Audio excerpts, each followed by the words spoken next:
Hi, Charlie Pepper. Hi, Stewie. Stewie likes to sit in the grass, and Charlie Pepper is eating the grass. And they are getting along these days.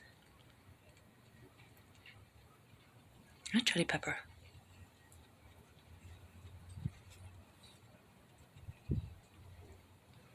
Let's see if this is a open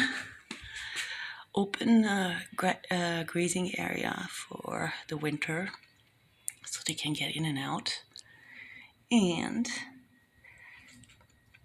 they like it that way.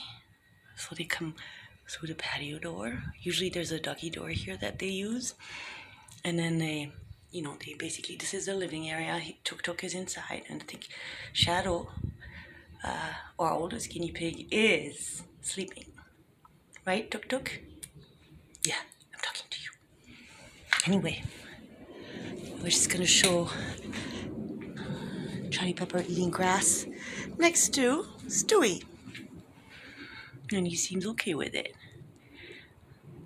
because they got used to each other. Stewie was still a kitten when the guinea pigs were already well established. So they've been pawing them for a couple months, but now they seem to be okay with them and respect them. Right, Charlie Pepper? Snooty Boo? Mm-hmm.